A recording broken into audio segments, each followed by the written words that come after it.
المظلومين المنتجبين المنتخبين الذين قال الله تبارك وتعالى في شانهم إنما يريد الله ليذهب عنكم الرجس أهل البيت ويطهركم تطهيرا.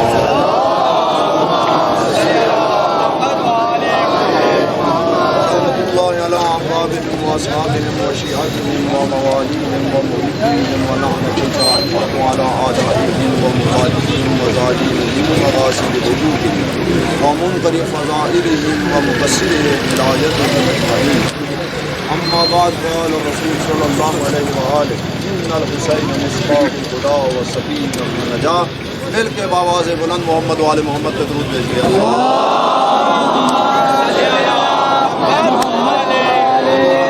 سلام ہو نواسائے پیغمبر پر، سلام ہو جگر گوشائے علی و بطول پر، سلام ہو سرور شہیداں پر، سلام ہو سالار عاشقاں پر، سلام ہو محسن انسانیت پر، سلام ہو شہید اعظم پر کہ 1400 سال گزر گئے، آج بھی ان کے خون کے اندر وہی حرارت ہے، آج بھی ان کے خون کے اندر وہی ولولہ ہے، آج بھی ان کے خون کے اندر وہی حرکت اور تحرک ہے جو پوری امت کو اپنی طرف متوجہ کر رہا ہے.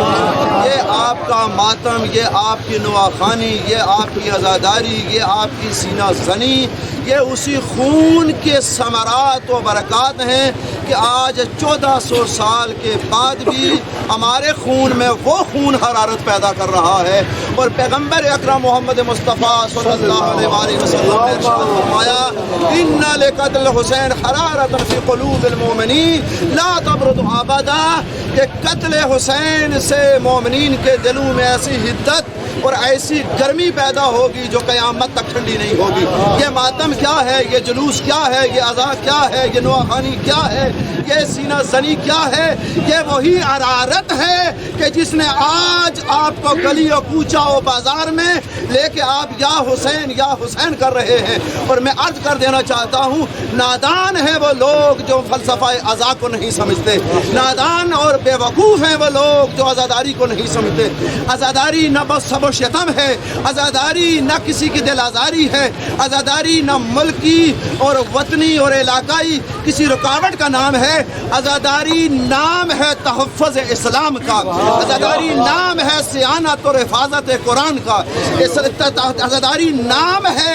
اور یاد رکھیں جس محلے میں، جس گاؤں میں، جس علاقے میں، جس ملک میں عزاداری نہیں ہوتی وہاں آپ کو کاٹ کھانے والے لوگ ملیں گے. جہاں مولا کے عزاداری ہوتی ہے وہاں ایک دوسرے سے محبت کرنے والے لوگ ملیں گے، ملک سے محبت کرنے والے، وطن سے محبت کرنے والے.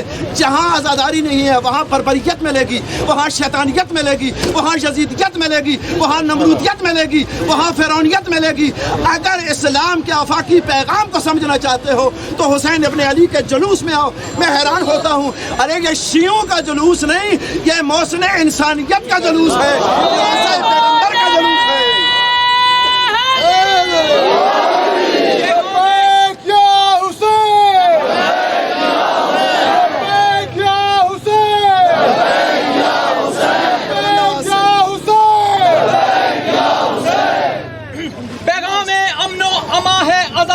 حسین کی پیغام امن و اما ہے عزاداری حسین کی. جدیدیت کے منہ پہ ہے تماچا عزاداری حسین کی، جدیدیت کے منہ پہ ہے تماچا عزاداری حسین کی. اور کربلا کے دشت میں 61 ہجری میں ہوا جو ضد اسی کے خلاف احتجاج ہے عزاداری حسین کی. کل ایمان یک زبان نعرہ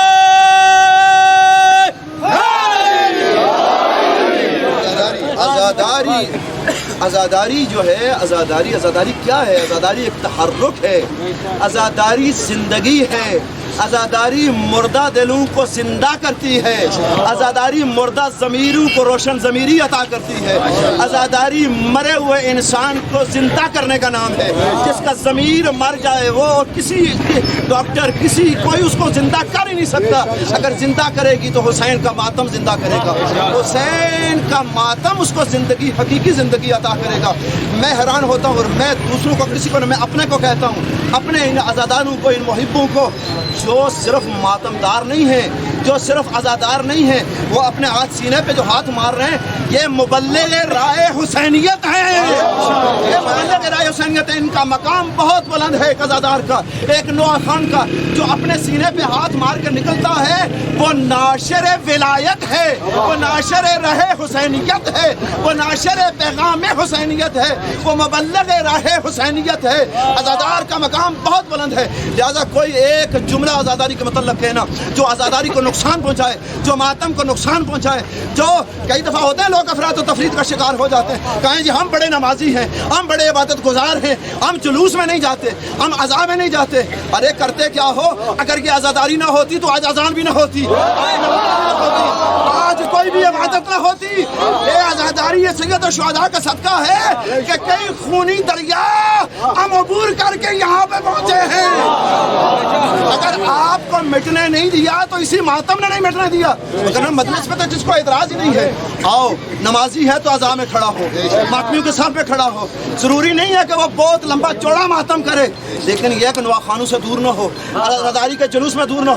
جس دن یہ جلوس بند ہو گیا اس دن آپ کی تبلیغ رک جائے گی۔ آپ کی تبلیغ ہے کہ آپ نکلے ہوئے ہیں، باہر نکلے ہوئے ہیں، سینے پہ آپ ہاتھ مار رہے ہیں کہ آپ حسین ابن علی کے لشکر کے سپاہی ہیں، آپ لشکر کے سپاہی ہیں، اپنے سینے پہ ہاتھ مار کے۔ لہٰذا میں یہ کہا کرتا ہوں، دیتا ہے صدا ماتم شبیر پہ فتوے، پھر اس پہ شفاعت کا طلبگار بھی تو ہے، کیوں اتنا حسد ہے تجھے شبیر کے غم سے، یا تیری شارگ میں امیہ کا لہو ہے؟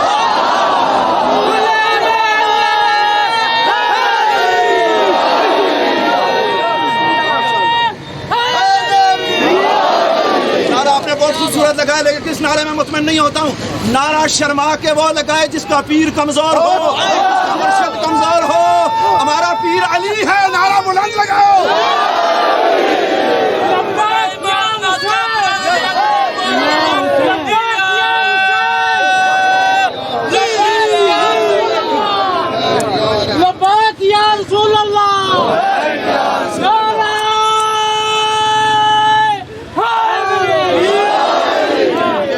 مقامی انتظامیہ نے وقت دیا تھا، اس میں صرف 2 منٹ باقی رہ گئے، مجھے 2 باتیں کرنی ہیں۔ بسم اللہ، بہت شکریہ، مولا آپ کو سلامت رکھے۔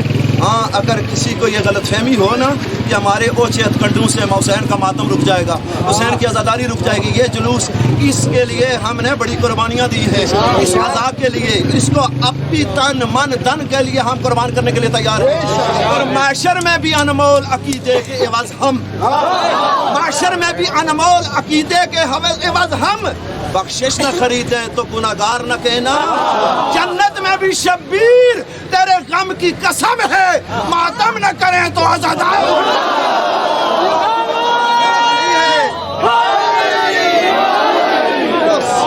یہ دستے ماتمی، یہ نواح خانی، یہ دستے ماتمی، یہ نواح خانی، ان کی حفاظت ضروری ہے، ان کی حفاظت ضروری ہے۔ مجھے شاہ صاحب نے کہا تھا کہ سفر محرم کے مصائب پڑھنا، میں آج عزاداروں کی عظمت بتانا چاہتا ہوں، میں مصائب میں بھی نواح خانوں کی عظمت اور عزاداروں کی عظمت بتانا چاہتا ہوں۔ ہمارے بعض افراط و تفرید کے شکار بندے عزادار کو عجیب نگاہ سے دیکھتے ہیں، میں کہتا ہوں عزادار ہے ہی وہی جو نمازی ہے، اور نمازی بھی وہی صحیح ہے جو مولا کا عزادار ہے، مولا کا عزادار ہے، مولا کا عزادار۔ میری نماز کہاں کی نہ رہتی ہے اگر سید الشہداء قربانی نہ دیتے، لہٰذا افراط و تفرید کی طرف نہ جائے۔ 2 جملے مجھے کہنے دیں، میں عزادار کی عظمت پہ جملہ کہنا چاہتا ہوں۔ مرحوم حضرت آیت اللہ سید مہدی بارالعلوم جو صاحب کرامات گزرے ہیں، خاندان بارالعلوم نجف اشرف میں آج تک مشہور ہے، کہتے ہیں کہ انہوں نے منت مانی کہ میں نجف سے جاتا ہوں کربلا، نجف سے کربلا جاتا ہوں، پاپیادہ جاتا ہوں، نجف سے کربلا گئے اور حلقہ بنا لیا، ساتھ میں ان کے جو شاگردان تھے، اور آہستہ آہستہ جو ان کا طریقہ تھا اس سے وہ ماتم کرنے لگے۔ کہتے ہیں پورے سفر میں آہستہ آہستہ جو ان کا طریقہ تھا ماتم کا کرتے رہے، جیسے ہی کربلا کے نزدیک آئے تو ان کا امامہ گر گیا، گریبان چاک ہو گیا، آستینیں الٹ گئیں، اور بے تحاشا جذبات میں آ کے ماتم کرنے لگے۔ کہنے لگے آپ آیت اللہ ہیں، آپ کوئی جہد ہیں، گریا کریں، ماتم جو علماء کا طریقہ ہے اس طریقے سے کریں، یہ کیا ہو گیا آپ کو؟ کہا کوئی بات نہیں ہے، بس میں نے مولا کا پرسہ دیا ہے، بس میں نے مولا کو ایک تعزیت پیش کی۔ کہا نہیں، جب تک آپ بتائیں گے نہیں ہم بھی کھانا نہیں کھائیں گے، ہم بھوک ہڑتال کرتے ہیں، کھانا نہیں کھائیں گے۔ ان کو پتا تھا صاحب کرامات ہے زہرا کا لال، ان کو پتا تھا کہ ایسا مجتہد نہیں ہے، ایسا عالم نہیں ہے، صاحب کرامات ہے۔ کہا اچھا میں بتاتا ہوں، لیکن میری زندگی میں کسی کو نہیں بتاؤں گا، میری زندگی کا میں نہیں مشہور ہونا چاہتا، مشہور وہ ہے جس کو حسین مشہور ہے۔ اخبار اشعاروں سے، اخباروں سے یا میڈیا کے ذریعے سے عزاداری نہیں پھیلی. عزاداری کے لیے حسین کے خون کے اندر حرارت ہے خون کے اندر. کہتے پھر میری زندگی میں نہیں ہوتا. اصل میں جیسے ہی میں کربلا کے قریب آیا ان نوا خانوں اور ماتم داروں کے درمیان امام زمان کو ننگے سر دیکھا اور جیسے ہی میں نے امام کو دیکھا تو میں برداشت نہ کر سکا. میں نے ماتم کیا. لہذا اے عزادارو تمہارا مقام کم نہیں ہے. اے نوا خانو تمہارا مقام کم نہیں ہے. اے حسین کے جلوس میں ننگے پاؤں چلنے والے تمہارا مقام بہت بلند ہے. ارے امام زمان اجل اللہ فرج اور شریف کی یہ نگاہ ہوتی ہے. آپ کو پریشان ہونے کی ضرورت نہیں ہے, آپ کو گھبرانے کی ضرورت نہیں ہے. ارے جب آپ ماتم کرتے ہوئے گلی کوچوں اور بازاروں سے گزرتے ہیں تو پیچھے ایک بی بی رو کے دعا دے رہی ہوتی ہے, پروردگار میرے حسین کا ماتم کرنے والوں کو سلامت رکھ. یہ حسرت بی بی کی آپ پوری کر رہے ہیں عزادارو. بی بی نے کہا تھا نا کہ بابا آپ اس وقت ہوں گے, کہا نہیں. علی ہوں گے نہیں, حسن ہوں گے نہیں. کہا تو بیٹا پھر, کہا بابا پھر میرے مظلوم 3 دن کے پیاسے کو روئے گا کون؟ آپ پریشان ہونے کی ضرورت نہیں. اے صدیقہ کبریٰ, اللہ ایک ایسی قوم پیدا کرے گا جس کے بوڑھے حسین کے بوڑھوں پہ روئیں گے, جس کی عورتیں حسین کی عورتوں پہ روئیں گی, جس کے جوان حسین کے اکبر کو روئیں گے, جس کے بچے حسین کے اصغر کو روئیں گے. ماتم حسین یا حسین یا حسین یا حسین یا حسین یا حسین.